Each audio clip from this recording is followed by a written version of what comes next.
Alam nyo hanggang ngayon, marami pa rin ang naniniwala na ang karne ang sanhi ng fatty liver. At marami nagsasabi din na kapag mahilig ka sa karne, masisira ang atay mo. Pero pag-usapan natin ha, base sa physiology, hindi takot or sinabi lang sa iyo na pinaniniwalaan mo ng walang basihan. Ang fatty liver na medically known as non-alcoholic fatty liver disease ay nangyayari kapag naiipon ang taba sa loob ng liver cells. Ang tanong, saan galing yung tabak yun? Sa karne ba talaga? Hindi ito automatic na galing sa kinain mong mamantika, taba o karne or makolesterol gaya ng alam ng marami. Ang atay ay may proseso na tinatawag na de novo lipogenesis.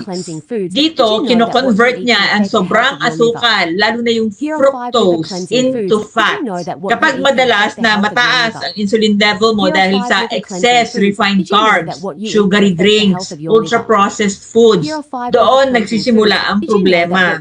Sa madaling salita, ang driver po ng fat production sa atay ay ang chronic sugar overload, hindi po karne. Ngayon, linawin natin, ano ba talaga ang ginagawa ng atay kapag kumakain ka ng karne? Nahihirapan ba ang atay or mayroon itong tamang ginagawa? Una, ginagawa ng atay na ang protina, hahatiin ito sa amino acids. Ginagamit ito para sa repair, enzymes, hormones, immune function. Ngayon, kapag may sobra, pwede itong gawing glucose kung kailangan, meaning nakabase sa physiological need mo. Pangalawa, yun pong taba na kasama ng karne or healthy fats, ginagamit naman ito bilang energy or ine-export palabas ng atay. Hindi siya basta nai-stack sa atay kung maayos naman po ang metabolic health o yung kabuuang sistema ng katawan. So, sa madaling salita, ang pagkain po ng karne ay hindi nagdadagdag ng burden sa atay. Kapag metabolically healthy ka, may tama siyang gagawin dito at alam niya kung paano ito ipoproseso base sa pangangailangan ng katawan. So, kailan nagkakaproblema? Kapag may insulin resistance, kapag mataas ang fructose intake,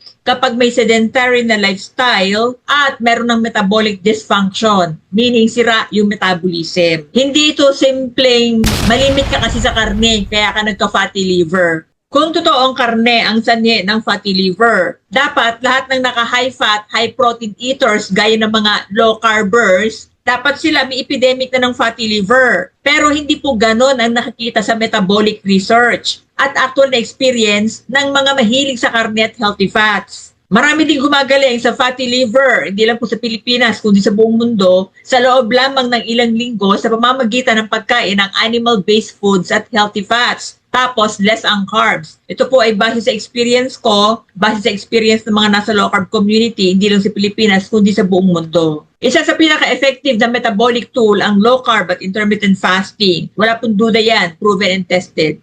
If you don't eat carbohydrates for 2 to 3 days, you cure fatty liver. You cure non-alcoholic steatohepatitis in 2 to 3 days by not eating carbohydrates, irrespective of how much fat and protein you try to eat, because your body won't let you eat that to abundance. Bottom line, hindi po karne o anumang animal-based foods ang nakakapagpataba at nakakasira ng atay. Ang fatty liver ay mas konektado sa chronic high insulin at excessive sugar consumption. Kapag may fatty liver ka, sinasabi sa iyo ng atay mo na sobra na ang dami ng ipinapasok mong energy mula sa pagkain, pero hindi ka naman metabolically flexible.